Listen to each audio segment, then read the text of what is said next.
Go. Welcome, welcome, welcome, everyone, to Paula's Purse, where the bag is always filled with topics to discuss. Thank you once again for tuning in, Facebook, YouTube. Thank you guys for tuning in to the second episode of many episodes. Now, listen, I just want to give you the rundown about the show, the platform, the purpose. What are we doing? So the whole purpose of Paula's Purse is to discuss topics. Some topics are good topics that make you feel good topics when we talk about sex or food or traveling. But then we have topics that are kind of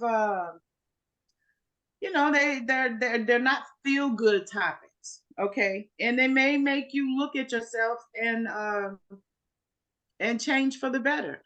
Because here is what I want. What I want for myself is what I want for each and every person that is tuned in, and for everyone that will ever see the video. Happiness, peace, and love. And so that is what we are striving to do here on this platform. Okay, now with that being said, I've got a lot of topics I'm going to throw out. I also have some topics in my little grab bag. Okay, wait a minute. Hold on before I go any further. Yeah, I just got this message. Let me say this. I'm so sorry. Okay, so I have a friend in Dallas, Michael. He sent me a message during the first episode, and I never did answer his question. His question is, when you are cooking rice, do you salt or season the water? I am a chef, so let me answer the question because I'm so sorry that I did not answer it last time.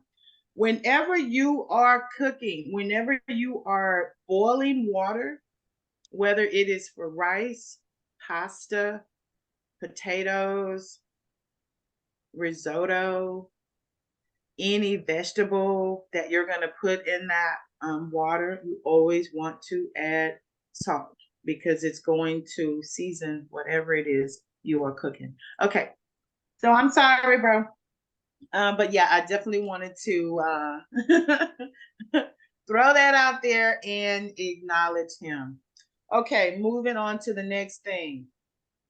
Let me say this. I know you guys do not know this, but I am a singer.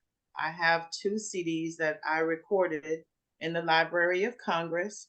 I've sang behind Yolanda Adams. I have also, I'm an actress. I've been in a couple of local plays. So I am looking forward to getting back into entertainment. I don't know necessarily if I'm interested in singing again or maybe if I want to do something in the background. I am a writer. So I am looking to put a team together. I am working on a children's book. I also have a brand of wine that I have been working on at home that I want to bring out. We are going to do the one-on-one interviews with Paula's Purse. Also, I'll be doing the cooking channel. I'll be cooking. Some of the episodes will be about me cooking alone as well as with my grandkids.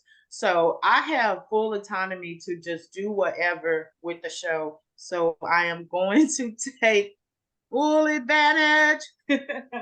Yes, so I wanted to throw that out there because I am looking for a team of people.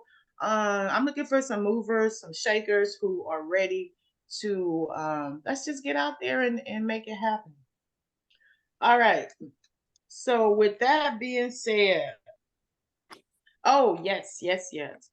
I've got some new things I want to announce. I'm so excited about. Guess what we have? We have merchandise. We do, guys. We have merchandise. Listen, Paula's Purse is a part of the Source Seeker Network.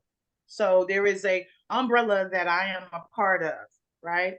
And the Source Seeker Network, the information is in the chat.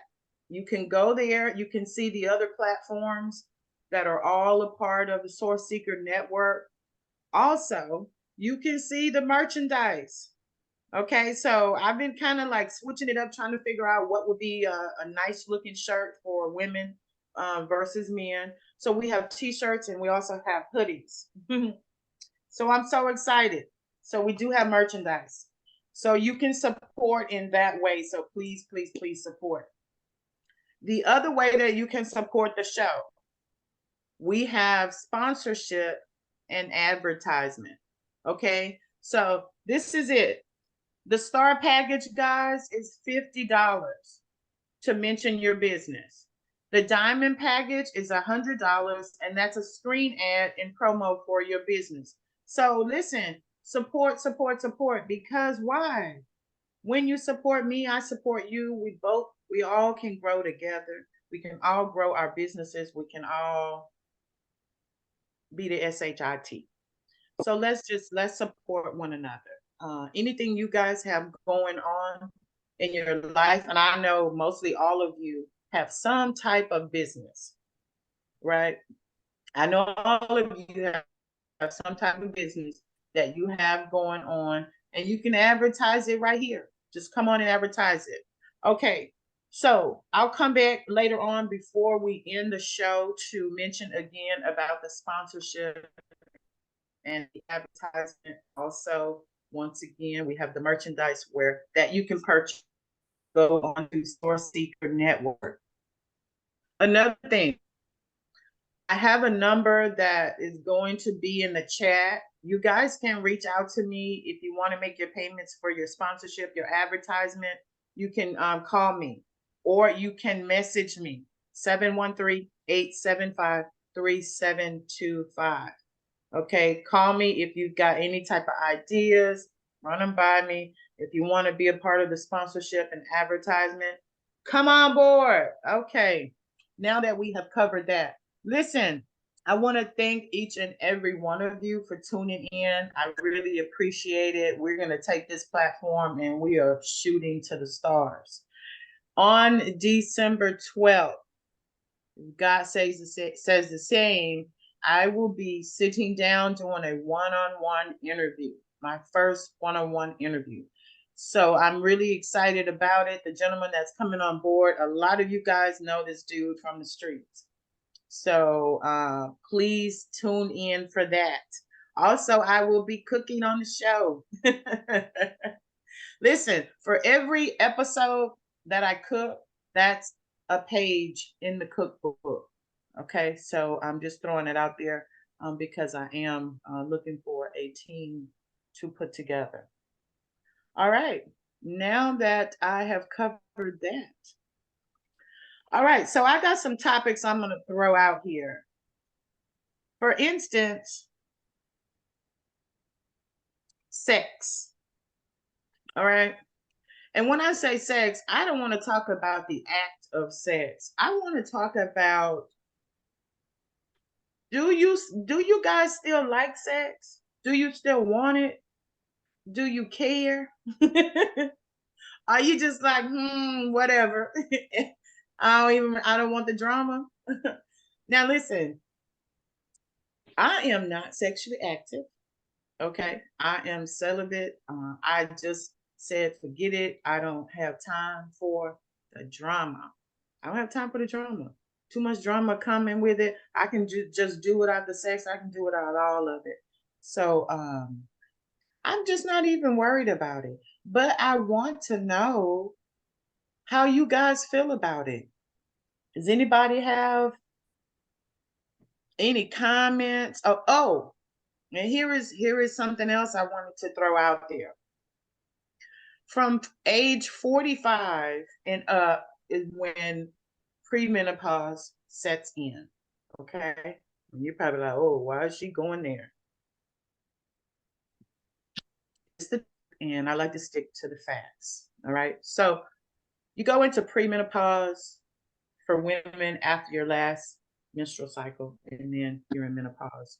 Men, you get menopause too. And as they said, it's usually between 40 and 45 when it kicks in for you guys. So it kicks in, and some strange things starts to happen to your body. I know for women, when you get that hot flash, it's like, ooh, it's like your body temperature goes to like 105 degrees for about 5 minutes. And then your body just cools off. Now, the only difference for me is when I was a kid, I would get hot flashes. So when I got them as an adult, I was like, oh, okay, well, it kind of, it was similar. It was a hot flash. But the way it affects us sexually, for women, I will say that we have some dryness sometimes in our vagina. Just to be honest. So listen, it is nothing wrong with having your favorite KY jelly or your Vaseline or whatever type of lubricant you may need. There's nothing wrong with it. Go get it. Put it on the side of the bed and have it ready. I'm just saying, you got to be prepared. All right. Now, as far as men are concerned, now here are a couple of things that, several things that you guys deal with as well. Now, one is going to be ED, that's erectile dysfunction. The other one, as you get older, your body will change. If you're not working out, your body will change and your belly will begin to protrude and get larger. Also, man boobs. I'm just saying. So it is important, guys, that we go to the doctor, we get our vagina checked, we get our penis checked, and guys, get in shape. There's nothing wrong with it. But now, with all that being said, back to the sex. Do you guys still want it? How do you feel about it? Is there anybody that wants to give their opinion? Anybody want to say something? All you got to do is say something. You make a reference to as far as do we feel as though sex is necessary, or do you still want it as you get older? You said you're 48. I'm 47. 47. Okay, so you still getting it? You getting it in? Yeah. I definitely still have sex. I definitely still crave it. But I feel as though sexual energy and spiritual energy is really interwoven. They're really interconnected. And so a person with a lack of sexual discipline, they actually lack spiritual connectivity. That is true. I can kind of understand a person is going celibate, but at the same time, I believe that a person's intentions is everything. And I believe if a person goes celibate, they need to have a spiritual reason as to why they're going celibate, and not necessarily a physical reason. Well, I'll tell you why I decided. I started prayer and fasting back in. Let's see, I had my car accident. That was June 30th. So at the beginning of June, I started praying and fasting. And I was also coming out of a relationship that just wasn't working for me. Because the guy was like in and out. I see him sometimes and then sometimes I wouldn't. And it didn't seem to me like I was in a relationship. It just seemed like I was on the merry-go-round. And when he came around, he came around. And when he didn't. So I just said, okay, I'm going to start with my prayer and my fasting, and I'm going to just put everything else on hold. That was my my reasoning behind it. But now, don't get me wrong, I love sex. I mean, when I'm in a relationship with someone, I do. But just right now, I haven't met any. The men that I've been running across, I'm like, I don't know if I'm drawing them to me or what, but they just haven't been the type of guy that I guess that I'm looking for. So I don't know. Are you in a relationship, Levance? No, ma'am. I have a few little lady friends that I see from time to time, but nothing actually serious, anything like that. Okay, okay. All right. Well, sounds good. Sounds good. Sounds good. Well, listen. I will say this for anybody who might be listening. That's like, I'm gonna push up on Paula. Let me tell y'all, a woman's body, especially as we get older, is like an oven. Okay. When you're younger, your body is more like the microwave, right? Press a button and it's hot in 10 seconds. But I don't know if you guys are aware of the new ovens. They all, when you turn them on, you're about to use the oven, you want to put something in the oven. They all do the same thing. You have to preheat it. You got to preheat it for 15 minutes. It's going to preheat. So that's how a woman's body is. We don't just want to go jump right into sex. You know what I mean? Like, you got to take time. Let me tell you how you get me. If you are intelligent, that's really how you get me to fall for you. If you intelligent, because I'm addicted to the dictionary. So if you smart, you really you don't even know it. You making love to me sexually, I mean mentally, just with your smarts. But you don't even know. You just going about your regular day doing what you do. Because I love smart men. I really do. But I would like, whoever, you need to take your time with me. Take your time, don't rush. Don't rush, because I'll be mad. You'll be almost done, and I'll be like, oof, I'm still sipping. I'm still sipping my wine. So yeah, I just wanted to say that. Oh, but listen, I want to give a shout out. I have to do this. I got to give a shout out to Megan Thee Stallion. I'm gonna tell you why. Everybody knows that she graduated from TSU, and she did donate $175,000 to 20 seniors. I'm not sure which type of group they were in, if it was related to something academic or what, but there was 20 students that were selected, and I think that kind of boils down to like $8,750 a piece between the 20 students. So I did want to give a shout out to her because I saw that and I was like, oh, that's really cool, because it's important to give back when you do make it. Now, somebody probably say, what is $175,000? Well, hell, you didn't give it, you didn't donate it. So, and she did. So, that was a really cool thing that she did for TSU. What'd you say? Did somebody say something? No, ma'am, I didn't. Okay. Okay, so here is another topic. I got to say this one because I don't know if anybody knows about it, but I did want to mention it. There were 3 U of H students, I think they were past students, who were killed in an accident. This was probably 2.5 weeks ago. There was a bad accident. So my condolences to the family, and I did want to mention the names: DJ Hayden, Zachary McMillan, Ralph Oragwu. My condolences to the families. May you guys rest in peace. I'm so sorry for that.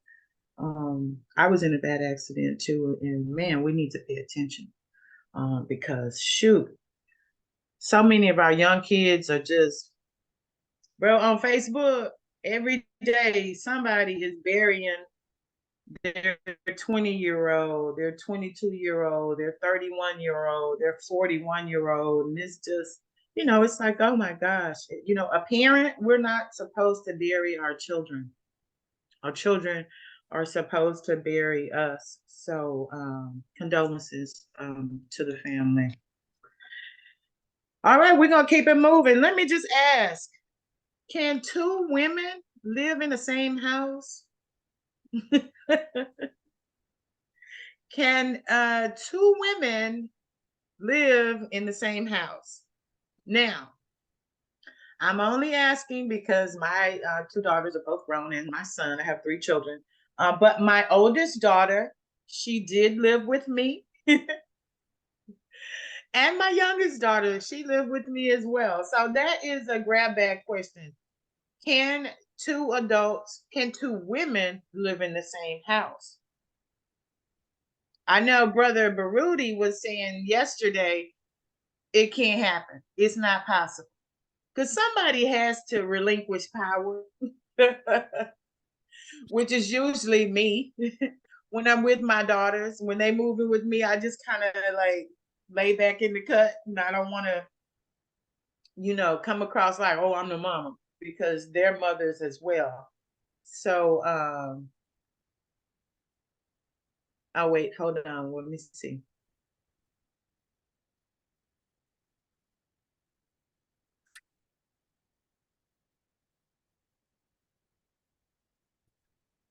Two women having difficulty. Oh, I'm sorry about that. So, are they having difficulty? What are they having difficulty with?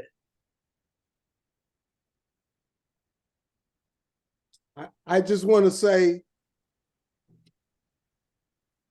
2 women have difficulty getting along together in the same house, but according to their maturity, of course, they can, if they're serious and willing to sacrifice. But so many things come in the way as far as, you getting along.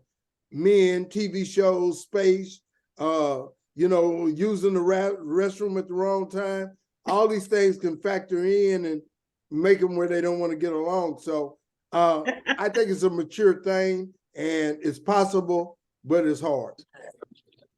Yes, because let me tell you, my oldest daughter, oh boy, when she was younger, just say for example, she decided she was going to lay on the couch. It's Saturday morning, and maybe she dozed off, and if you start walking in there, turning on lights and turning on the TV, this is what my daughter does.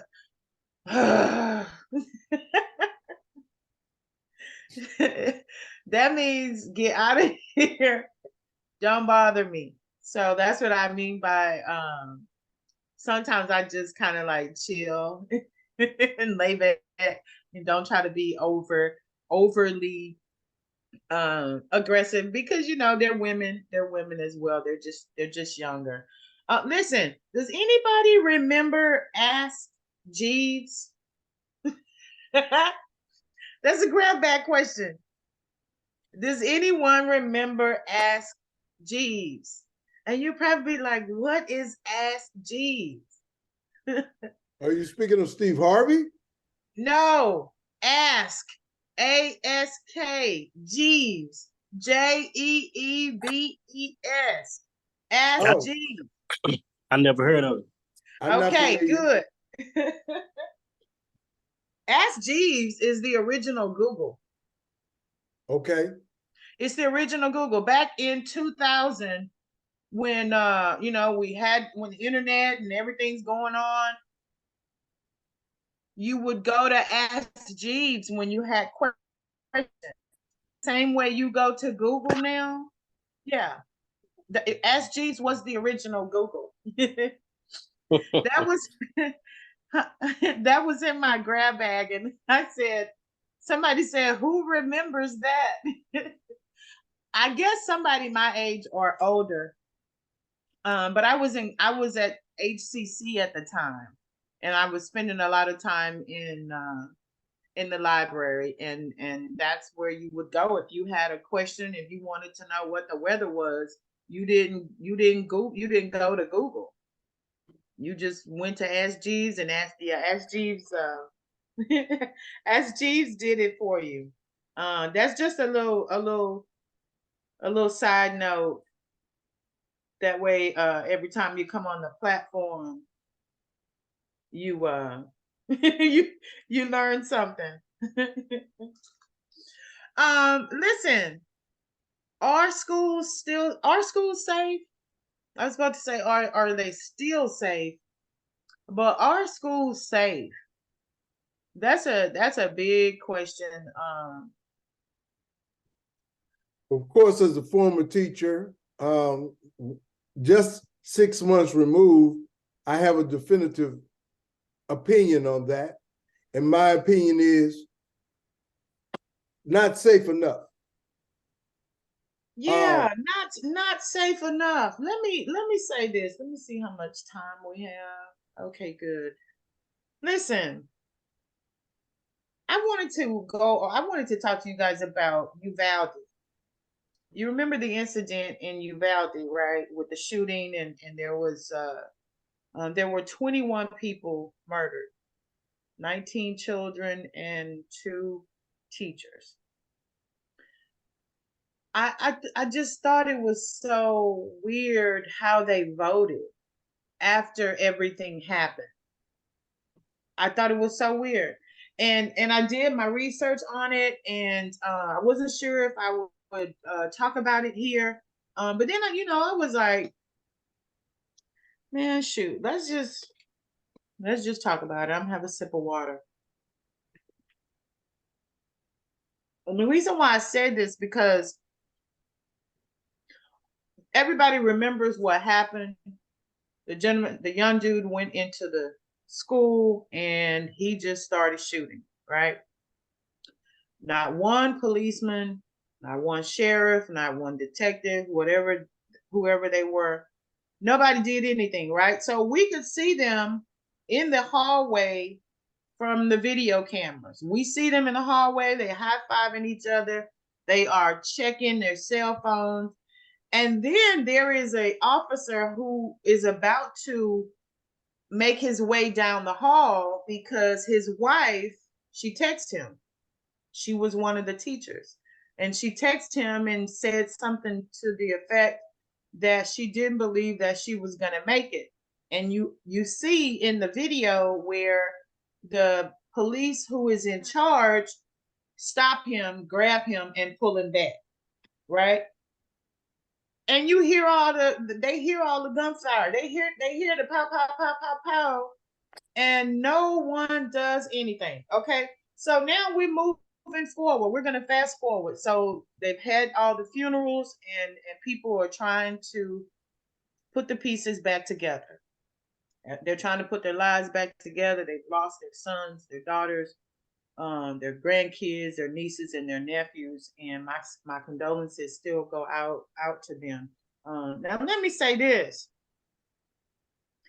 it's the voting part that threw me for a loop, and I'm going to tell you why that threw me for a loop. Let's see. Remember Beto O'Rourke and the Attorney General Abbott? They were running against each other. So after all the shooting happened, Greg Abbott did his first interview, right? Turns out what he was saying was a lie because he was trying to say to the press he didn't really have all the information, and he did. And then in the second interview, you see where Beto storms in. And Beto begins to tell him, you're lying, you this, you that. And he really was lying. And it's so unfortunate. But now let's just move on. Okay, so now it's time to vote. Okay, so it's time to vote. Now, we're just focusing on Uvalde and how Uvalde voted. Now, mind you, Greg Abbott supports the NRA, right? So it doesn't matter if we have 10 mass shootings in Texas or if we have 100. He still isn't going to pass a bill or pass a law or pass anything to where it would make a difference when people go to purchase guns who should not purchase guns. Okay. With that being said, 60% of the people in Uvalde, when they went to go vote, they voted the same way. They still voted for Greg Abbott. If you look at it, it makes sense. Go ahead. If you look at it, it makes sense for everybody to have a pistol in their hand. And the reason why is because for the people that's doing the mass shoots and stuff, no matter what, they would have qualified to get a gun anyway. Mm-hmm. None of them people had prior convictions. You very seldom have somebody that then spent time in the prison to come out and just go on a mass shooting spree. Sometimes you do. That is but true. A lot of times that just be ordinary people who done had nervous breakdowns or going through different things that never had any kind of past troubles at all. Right. So no matter how you look at it, they still would have been qualified to get the guns. And then some of the people that do get their guns, the laws wouldn't have prohibited them no way because they get it by illegal means anyway. So what you're saying is it wouldn't have mattered. It wouldn't have mattered whether there were laws on the books or not. Yeah. But what would have mattered if it would have been some kind of policy to where everybody was toting a pistol. If everybody had a gun in their hand, all them teachers had a gun in their hand, keeping it for self-defense, I guarantee the things would have kind of turned out a little different. A person would have been reluctant to run up in there like that if they under the pretense that 90% of the people has a gun in their hand. You got to keep in mind. You got to keep in mind the reason why a lot of the people support guns is because during World War II, the only reason that the Japanese didn't invade America while America was trying to fight Germany was because they knew that every American here had a gun. And so that stalled them. That made them wait. And so the mere fact that everybody had the right to bear arms, that made them second guess about invading. But they would have been successful. They would have been successful had they invaded. But the mere thought that everybody had a pistol made them reassess their attack. And so when you're looking at it from that perspective, a lot of the people that do a lot of the stuff that they do, robbing people or doing whatever they do, they'll think twice if they knew that everybody had a pistol in their hand. So then basically it sounds like what you're saying. Okay, so if Abbott had passed a law years ago where they did give teachers put guns in their hand, then everybody knows that now. You know what I mean? They know when you go into the school, oh, well, shoot, every teacher is packing, so they're going to think twice. That's what you're saying. Yeah, it's going to be a deterrent now. Yeah. Now I wonder why is it we can't get that law on the books, though? I'd like to interject. Go ahead, Brother Baruti. The reason we cannot get the law on the books is because it doesn't matter how many young kids or anything are killed in a mass shooting, fear outweighs practicality. They have a fear of a black planet. They have a fear of a lot of black folks or non-whites congregating and being able to overpower them. And with that fear, they will never, ever give up the gun. That's their last bastion of power. And they'll never give that up. It doesn't matter. The practicality of it or anything, they're not going to give that up. I do agree with Brother Levance that there's some deterrence needed. However, I do not believe that teachers should have guns as a teacher. We're too crazy ourselves. There are teachers ending up shooting kids and all that kind of stuff. Now, the kids are dangerous, but you do not want to put a gun in there because you'll find these kids getting shot. I'm serious. Yes. You'll find those kids getting shot, and then they'll take the gun from the teacher and shoot the teacher. You got all of those scenarios. What needs to happen is it needs to be a secure environment, just like a prison. You have to have a tower and a distance to walk to get into the facility. All of these shootings, the person came from the street right into the campus. That is true. It was just a short walk and they could just get inside. You need to eliminate all of that. It needs to be a tower, a place that students, teachers, anybody comes, they check in, then they walk another distance to get into the school. Now, people in the school system say the aesthetics of that is bad. It'll turn the kids into being with a criminal mindset. I'd rather them be alive than worrying about a criminal mindset. Yes. That's my comment. I'll turn it back over. I mean, I can see that, but I kind of agree with the teacher, the critics of that, because that would be creating like a psychologically deteriorating environment, not only for the teachers but the kids alike. And they did all kind of sociological studies where they actually put students in different kind of scenarios, like prison settings and stuff like that. And none of those situations turned out good. They actually started banning those projects in universities now because of the impact that it had on those students' mindsets. And so, being that they understand how trying to duplicate a prison environment for ordinary citizens, how it can impact them mentally, there's no way possible they would ever even consider that. But I do feel as though there is a need for a little more discipline, a little more structure when it comes to letting people in and out. In and out of the schools. In and out of the schools. But but you got to stray way far from the prison type setting. And no cost should you create a prison like environment for kids, because now the kids are going to dread coming to school. Yeah, that is true. I wanted to say my grandson Ty goes to Yeager Elementary in Cy-Fair. And after the shooting in Uvalde, I know they changed up that school is like a prototype. Unfortunately, but it is. The windows are bulletproof.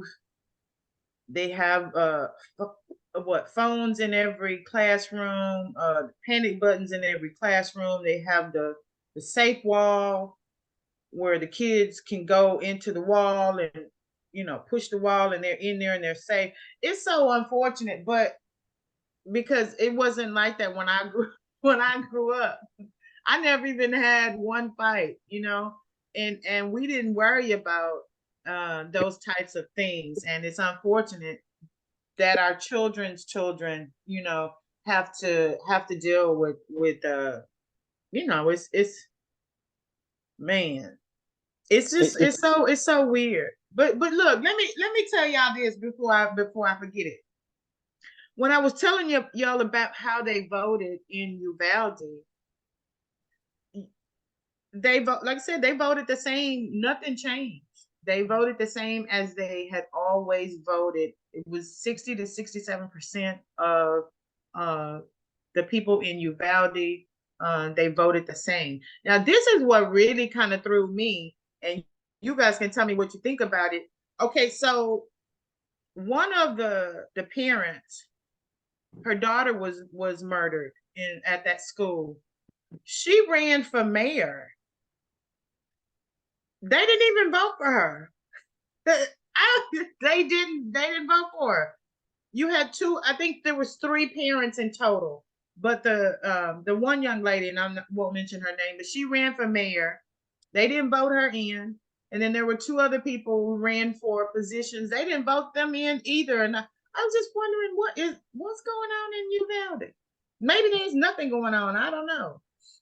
I just, I was thinking, and maybe it could just be the female in me or I don't know what, but I was just thinking that when your kids are murdered and then you decide, you know what, I'm gonna run for office, I would just think that people would want to rally around them all and say, man, let's vote them in.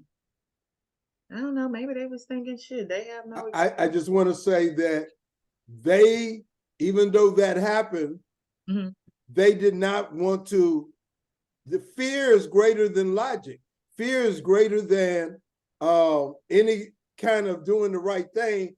Your personal fear, if you have a fear that, okay, these people across the street, if I don't have a gun, they're going to beat me up. And you have that deep in your psychology and mind, it's going to kind of permeate your decisions. And you can say a whole lot of things, but your real core is how you're going to vote. And that's what it comes down to. Their personal safety, their personal power, having a gun, being able to shoot 10 people. That's why the assault rifle will never be, it'll never be legislated against. Even though it's been tried, it's been tried, it's been tried. It'll never happen. It'll never happen because they want that ability.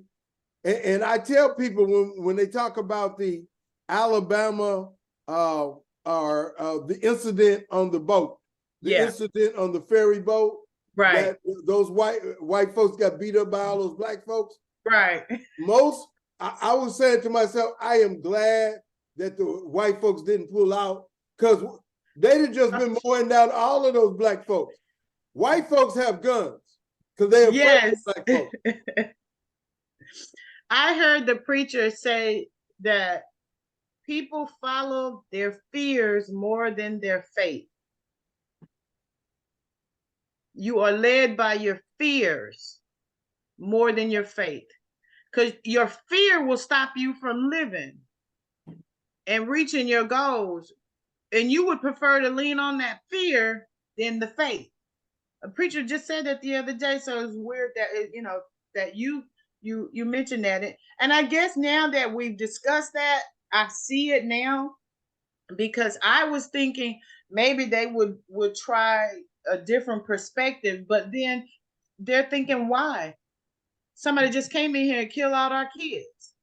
We don't need to change anything. I'm actually gonna go buy me 2 more guns. I just thought it was so weird how that all took place as far as the voting.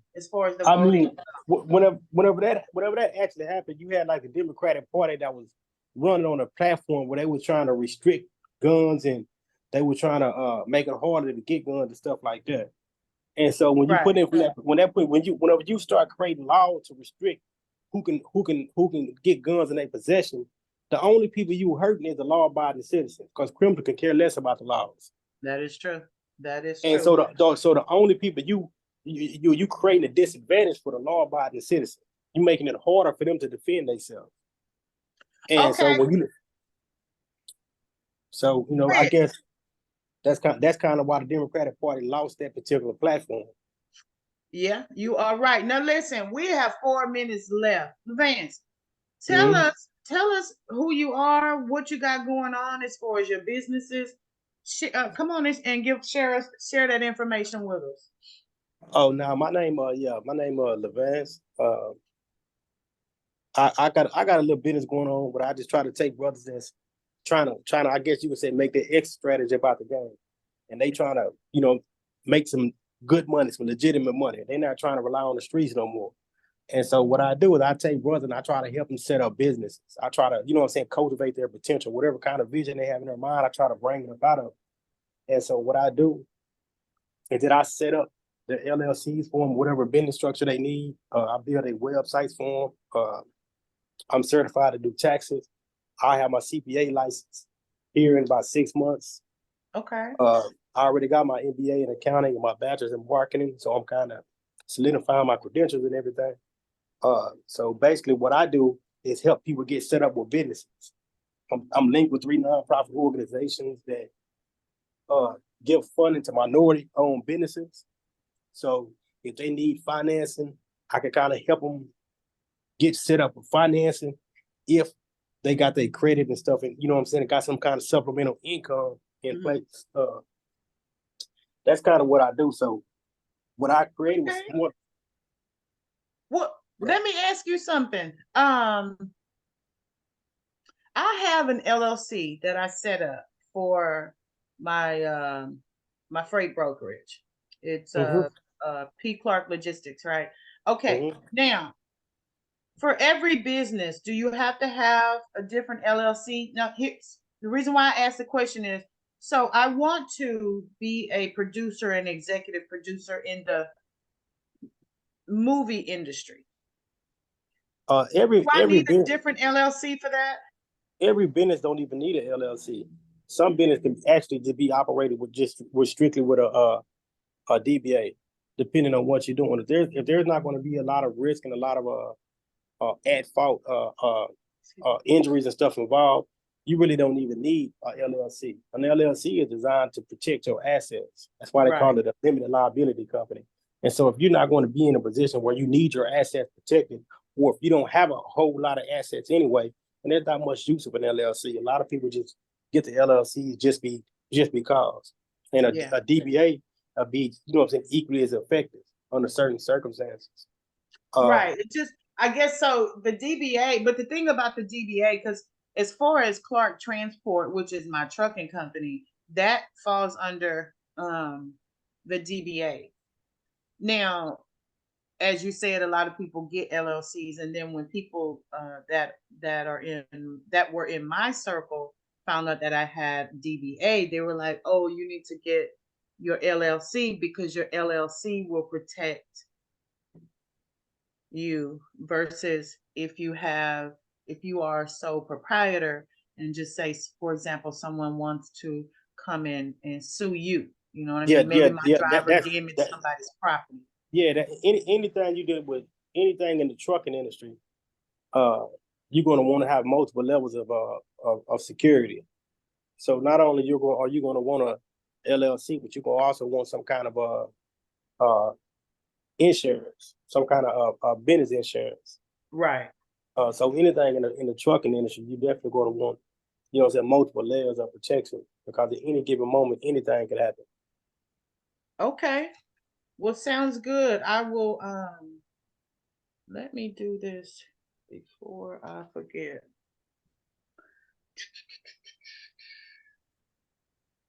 But most in the trucking industry, most of the times it'll be hard to get contract with different people if you don't have a certain type of insurance.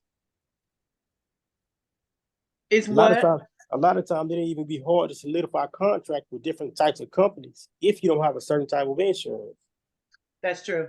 Because they want to make sure that you will be covered if something happened with any kind of loads up under your control, up under your authority, that if something happened with it, that you will be able to cover the expenses for it. Yeah. And if you don't have that, then they don't even want to do any business with you.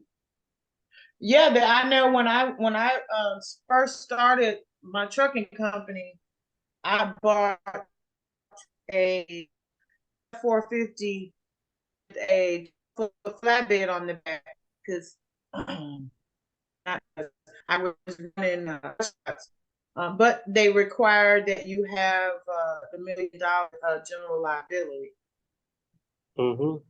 They sometimes they require you have $1 million of cargo liability and personal injury. And so you got to have, you know what I'm saying? All of that. I was about to mention that. Yeah. Cargo and everything. Yeah, you got to have something on your vehicle and something on the cargo, not just one or the other. You're going to have, you got to be able to cover whatever cargo get damaged, or you're going to be able to have to cover the vehicle. $250,000 in the cargo, $1 million in the general liability, and I know they went up on the cargo. I'll tell you, this year was a rough year for me in the trucking business as far as being a freight broker. And when I say tough, it was tough trying to because everything slowed down.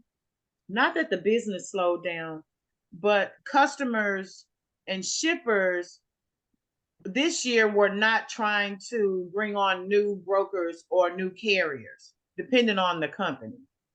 And so I was still moving loads with my other customers, but so I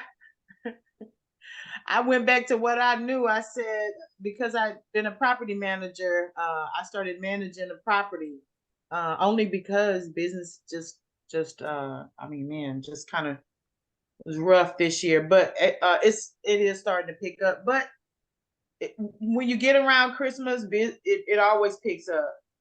And then going into the next year, but this year was rough compared to last year when it comes to freight. For me, it was rough. But I want to say this before I forget. I want to give a shout out because I mentioned that we are doing sponsorship and advertisement here, not only on Paula's Place, but Source Seeker Network. I am under that umbrella. So there are a ton of platforms on that network. You can go to Source Seeker Network. It's in the chat. We're doing the sponsorship and the advertisement. The star package is $50, mentioning of your business. The diamond package is $100. That's a screen ad and promo, and you can put that on any platform here. I mean, preferably mine, but it can be any. So definitely check that out. Also, as I mentioned, we have merchandise on the website, on Source Seeker Network website. So check it out. Now, we do have some sponsors that have already signed up. Tanzania Tours, Godwin Kenji, wanted to mention that. We have Daryl Mallard. He's a real estate agent for Texas, for all of Texas. Inform, educate, and empower. So those are two that have come on board as sponsors. So thank you guys so much. And listen, if you need to go catch a flight, Tanzania Tours, reach out to them. That's advertisement right there. You're looking for a house, apartment, and I'm a property manager, so you know what happens in the real estate business. You are either in an apartment and you want to go up to a house, or you are in a house and you want to go down to an apartment. So reach out to Mr. Mallard for all of your real estate needs. Let's see. Trying to see what else can we talk about. We already covered. Oh well. Let me ask you, Brother Levance, before we finish, and I know you had mentioned to me previously that you had, went to, as Brother Warren calls it, the belly of the beast. He, Brother Warren's been to prison. I think he did time in state or federal or something. Do you have a short redemption story on how God has redeemed you? A short redemption story? Mm-hmm. I mean, I did a little stretch of time in prison myself. I did 27 years. Well, almost 27, about 26 years. You look like a baby. I did about 26 years and 9 months. Yeah, at one point in time, I was kind of mentally going through it because I had a lot of vengeance built up into me. I wanted to reach out and touch the people that I feel like were responsible for my downfalls and everything. And I guess one night I was I used to go through a little stage where I just kept jumping up in the middle of the air, swinging at the air. Nobody never there. Just couldn't sleep. And so one night I was trying to pray, and I was deep off in Islam. I practiced Islam for over almost 30 years, and so every night when I couldn't sleep, I just get up and make 2 rakahs, and it'll put me back to sleep. Let me sleep real easy. And so one night I was making my 2 rakahs, and I tried to get up, and it felt like 2 hands just pushed me down. And then all of a sudden, like a movie reel, everything that I was anything that happened to me when I was a child, anytime anybody ever slighted me or harmed me in any kind of way, it's like a movie reel just played over in my eyes. And every time the incident was through, I forgave the person who slighted me. And I didn't understand what was happening because I really didn't want to forgive nobody. I had vengeance on my mind. And so it just kept on going. And I couldn't move. It's like I was just stuck there on my knees. And every time I remember something different, I forgive them. And ever since that day, I've been sleeping like a baby. I've been jumping up, swinging at the air for nothing. Haven't had no thoughts about trying to go back and retaliate against nobody. My first day out of prison, I enrolled to college because now I was able to focus on my future and not on my past. So all I had to do was just, forgive people. And once I sincerely forgave people, then I wasn't held down spiritually no more. I wasn't held down mentally no more. So I felt as though I don't know if that's a form of redemption or not. That's redemption. Yeah, that's redemption. And number 2 on my list is forgiveness. And you mentioned forgiveness. And I say this to people all the time when I'm speaking. Forgiveness is for self. It's for self. It is a golden nugget that you give self when you forgive someone else. Now, keep in mind, I have been to therapy and anger management, and it worked for me. You know, it just depends on the person. But one one exercise we did in therapy, I'll never forget it, and it blew my mind and it changed my life. The young lady who was doing the class, she put on meditation music, and I believe it was maybe 4 of us in the class. And she dimmed the lights. She had the meditation music on the television, on the TV going, and she put a chair in front of each person. And she said, you know, make a list of all the people that have hurt you, wronged you in some type of way. And you put that person in the chair and you tell them. And it made a difference in my life because my mother was on that list. My father was on that list. I'm the youngest of 4 children, so all 3 of my siblings were on that list. People that, you know, touched me inappropriately when I was a child or wronged me and in a way that I felt like I had been wronged. I use that opportunity to tell them. You know, it's hard for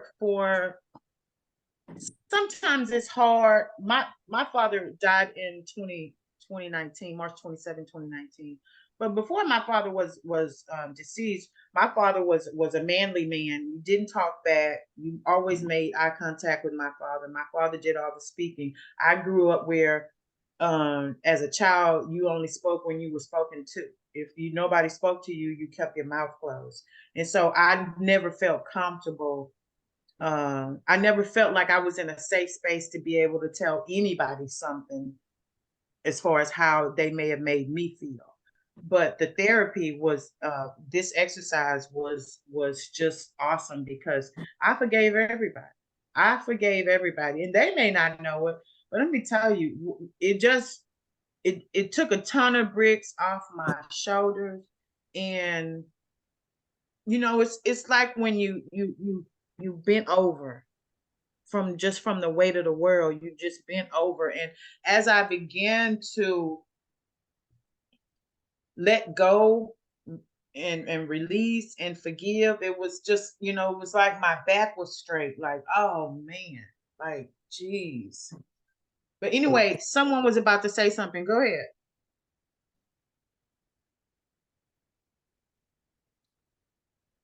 I thought I had heard someone.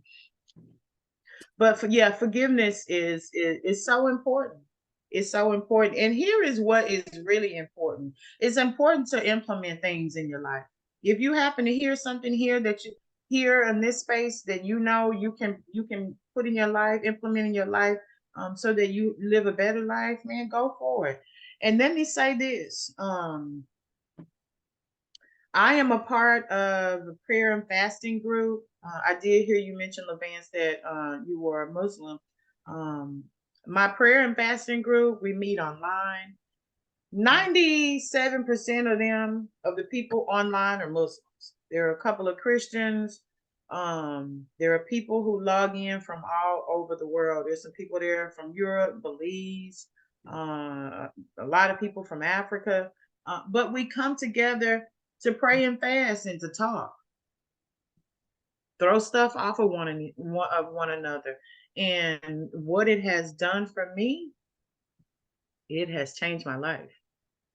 What do you mean by praying fast? What kind of fast y'all do? Now, most of them are Muslims, so they do their 4 days on and 3 off. Am I saying that correctly? What I do is 1 meal a day because I'm not there yet. But yeah, they do where let me see. So I mean, Monday, most Muslims actually fast during the month of Ramadan. right, right. But the reason why they are doing this is because they feel like that is the only time that you fast. But people have high blood pressure, diabetes, high cholesterol. And so we should be I'm not speaking as a Muslim because I'm not a Muslim. Oh yeah, yeah. Me personally, I'm going to pray and fast on a regular basis. It's not just going to be because it's the Ramadan or it's whatever, you pick a reason. And then that's going to be the reason why you fast. And then after you're out of that season, you no longer fast.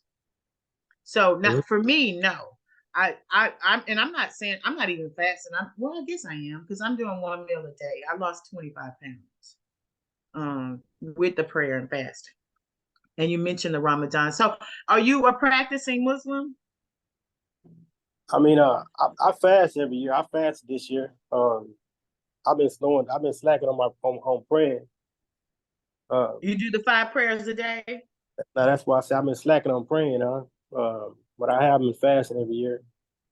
I think out of what 31 years, I think I'd missed fast maybe once, maybe twice. Okay.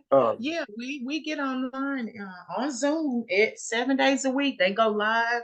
They go live on Facebook. Now, sometimes I feel like I don't fit in because, excuse me, they do a lot of Allah Akbar, and I always say all praises be to God. But it is a beautiful, I love the atmosphere because I just feel better. It's like here, like say they've been doing this for 3 years. This is my second episode. So they've reached what 75,000 people in 90 days on Facebook.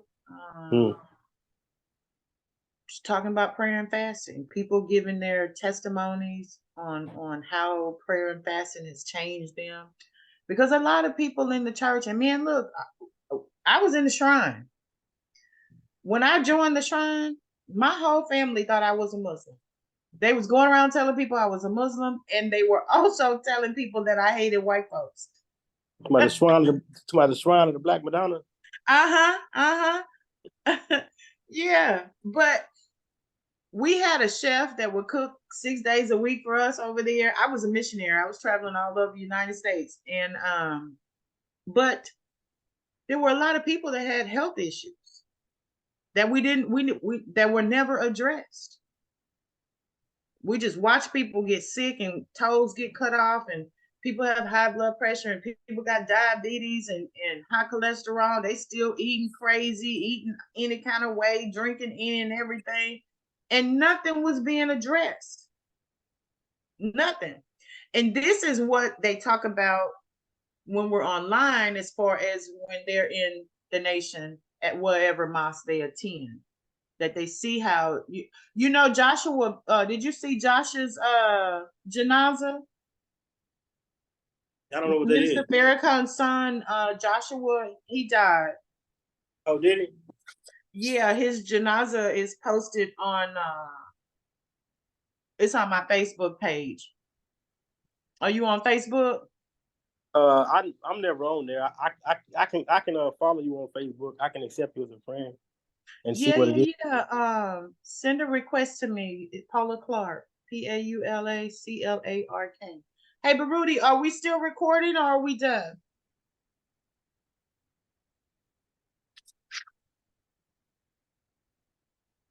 Brother Baruti. I'm sorry, I had it on mute. We're still recording. Okay. Yeah, we're still recording. So you can finish up and share with your guests. Okay. Yeah, I was just checking. So yeah, I'm on Facebook at Paula Clark, Clark CLARK. Friend me. I'll send you the link. For Zoom. Like I said, we get together at 4 a.m. I try to make it out every time at 4. Sometimes I can, sometimes I can't. Most times I do. And then they go live later on Facebook. But I really enjoy them. I love everybody on there because everybody's so wonderful, so helpful.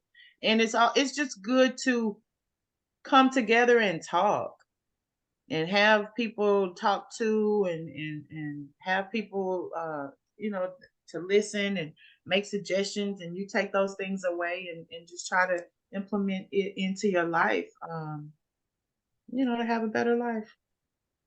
That's what it's all about. Definitely.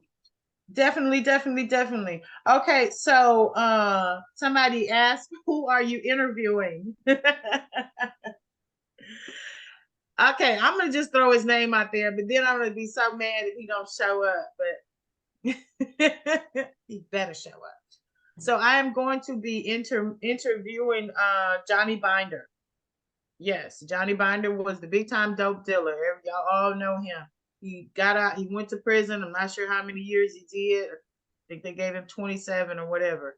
And he got out, and you know, he's Jeremiah now, and he's doing a lot of things in the community. So I am looking forward to that interview. And when I do the cooking, the first cooking show, you guys can send in some suggestions. You send in some suggestions, and I will pick one, and that is what I will make. I want to thank you guys once again for tuning in to Paula's Purse, where the bag is always filled with topics to discuss. I love you guys, and I really appreciate you. Thank you, Facebook fans. We're going to post this, so you guys can watch it anytime you like. Any suggestions you have, definitely send them in. Thank you once again. God bless.